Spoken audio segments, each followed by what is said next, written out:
মই সেইকাৰণে কওঁ যে আমাৰ মুখ্যমন্ত্ৰীয়ে নকয় কি ছাগলীয়ে নাখায় কি। বিজেপি শাসনত থাকিলে কোনেও শান্তিত থাকিব নোৱাৰে। শান্তি সম্প্ৰীতিৰে থাকিব লাগিলে বিজেপিক উৎখাত কৰিব লাগিব। সকলো বিৰোধী দল একত্ৰিত হলেহে বিজেপিক পৰাভূত কৰিব পাৰিব। এইবাৰ নলবাৰীত অখিল গগৈৰ হুংকাৰ।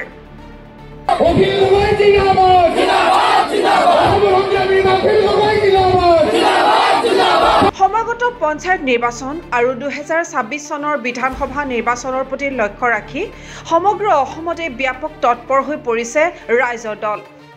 সভাপতি অখিল গগৈৰ নেতৃত্বত অসমৰ প্ৰতিটো সমষ্টিতে বিজেপিৰ বিৰুদ্ধে সৰ্বসাধাৰণ ৰাইজক একত্ৰিত কৰাৰ চেষ্টা চলাইছে ৰাইজৰ দলে। নলবাৰী জিলাৰ মোকালমোৱাত শুকুৰবাৰে অনুষ্ঠিত হৈ যায় ৰাইজৰ দলৰ এখন বিশাল সভা। বিজেপি আৰু কংগ্ৰেছৰ দুৰ্গৰূপে খ্যাত নলবাৰী জিলাৰ বৰক্ষেত্ৰী সমষ্টিত অনুষ্ঠিত হয় ৰাইজৰ দলৰ এইখন বিশাল সভা। সংগঠনটোৰ নলবাৰী জিলা সমিতিৰ সভাপতি জ্ঞানেন চক্ৰৱৰ্তীৰ সভাপতিত্বত অনুষ্ঠিত এই সভাত অংশগ্ৰহণ কৰে দলটোৰ সভাপতি তথা শিৱসাগৰ সমষ্টিৰ বিধায়ক অখিল গগৈয়ে। এই গণ সমাৱেশতে বিভিন্ন ৰাজনৈতিক দলৰ বহুকেইজন নেতাৰ লগতে বৰক্ষেত্ৰী সমষ্টিৰ বুজন সংখ্যক লোকে ৰাইজৰ দলত যোগদান কৰে। সভাত ভাষণ ৰাখি সভাপতি অখিল গগৈয়ে বিজেপি চৰকাৰক ক্ষুৰধাৰ সমালোচনা কৰে।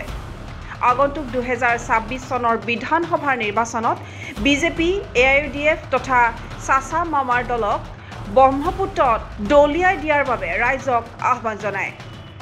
গণ সমাৱেশত অখিল গগৈৰ লগতে কেন্দ্ৰীয় সাধাৰণ সম্পাদক আজিজুৰ ৰহমান, উপসভাপতি ৰাছেল হুছেইনকে আদি কৰি বহুকেইজন কেন্দ্ৰীয় নেতৃত্ব উপস্থিত থাকে। প্ৰথম দিনাই অসমৰ মুখ্যমন্ত্ৰীয়ে প্ৰথম দিনাই 1 জানুৱাৰী তাৰিখৰ দিনা আপোনালোকৰ সংবাদ মাধ্যমৰ এডিটৰসকল সম্পাদকসকলৰ লগত কথা পাতি কৈছে যে আকৌ ধাৰ এইবাৰ বোলে 17,000 কোটি টকা ধাৰ।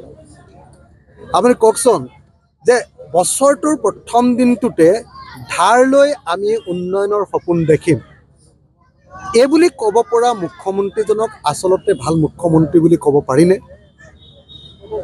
হিমন্ত বিশ্ব শৰ্মাই যে আচলতে ভাল শাসন চলোৱা নাই, হিমন্ত বিশ্ব শৰ্মাই যে অসমৰ অৰ্থনীতি চলাব পৰা নাই, অসমৰ মানুহক যে ভালকৈ ৰাখিব পৰা নাই, তেওঁ যে ব্যৰ্থ হৈছে সেই কথাটো তেওঁ 1 জানুৱাৰী তাৰিখৰ দিনাই 17,000 কোটি টকাৰ ধাৰ ল'ম বুলি কৈ এবছৰত তেওঁ সেই কথাটো ঘোষণা কৰি তেওঁৰ ব্যৰ্থতা সকলোৰে সন্মুখত উদঙাই দিলে।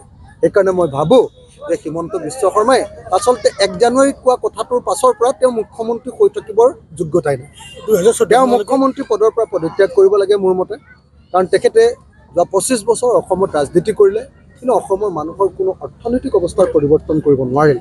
গতিকে অসমৰ মুখ্যমন্ত্ৰীয়ে লাষ্টত গৈ হিন্দু মুছলমানৰ ৰাজনীতি কৰিবলগীয়া হ'ল। 25 বছৰ ৰাজনীতি মন্ত্ৰী হৈ থকাৰ পাছত তেওঁ লাষ্টত গৈ হিন্দু মুছলমানৰ ৰাজনীতি কৰি তেওঁ ইলেকশ্যনত জিকিবলগীয়া পৰিস্থিতি। গতিকে মই ভাবোঁ যে এজন মুখ্যমন্ত্ৰীৰ কাৰণে এইটো এটা অত্যন্ত নিৰ্লজ্জ ঘটনা, আৰু সেইকাৰণে অসমৰ মুখ্যমন্ত্ৰীক যদি সঁচাকৈ সন্মান আছে তেওঁ 2025 চনৰ এই পহিলা মাহটোতে তেওঁক আচলতে মুখ্যমন্ত্ৰীৰ পদ্ম ইস্তফা দিবৰ কাৰণে মই সেইকাৰণে কওঁ যে আমাৰ মুখ্যমন্ত্ৰীয়ে নকয় কি ছাগলীয়ে নাখায় কি। আমাৰ ছাগলীয়ে নাখায় কি আৰু আমাৰ মুখ্যমন্ত্ৰীয়ে নকয়। আমাৰ মুখ্যমন্ত্ৰীয়ে মুখত যি আহে তাকে কৈ দিব পাৰে। 2014 চনলৈকে অসমক ঋণমুক্ত যদি কৰিলে তেতিয়াহ'লে অসমৰ ঋণ আজিৰ দিনটোত 1,70,000 কোটি টকা কেনেকৈ হৈ আছে? 41,000 কোটি টকা ধাৰ আছিলে 2015 চনলৈ। সেই 41,000 কোটি টকাৰ ধাৰ মাৰি দিয়া হ'লে আজিৰ দিনটোত অসমৰ ধাৰ 1,70,000 কোটি টকা নহয়। আমাৰ মুখ্যমন্ত্ৰীয়ে মিছা কথা কয়। যোৱা বৰ্ষটোত মানে এতিয়া চলিত বৰ্ষ 31 মাৰ্চলৈকে থকা বৰ্ষটোত 5,000 কোটি টকাৰ ধাৰ মাৰিছে অকল। কিন্তু তেওঁ কৈ দিলে যে 14 চনলৈকে চব ধাৰ মাৰি। এইবিলাক মিছা কথা, কল্পকাহিনী, সাধু কথা, আৰু তেওঁ ভাবি থাকে যে তেওঁ কৈ দিয়া কথাটোৱে চাৰিওফালে সত্য বুলি মানি ল'ব। পৃথিৱীখন মূৰ্খ আৰু তেওঁৱে কেৱল জ্ঞানী মানুহ আছে সেই বুলি ভাবি তেওঁ সদায় এনেকুৱা মিছা কথা কৈ থাকে।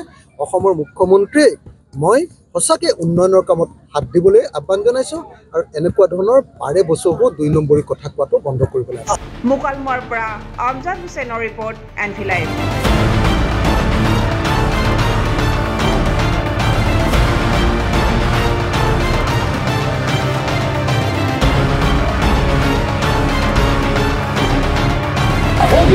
Zindabad, Zindabad, Zindabad,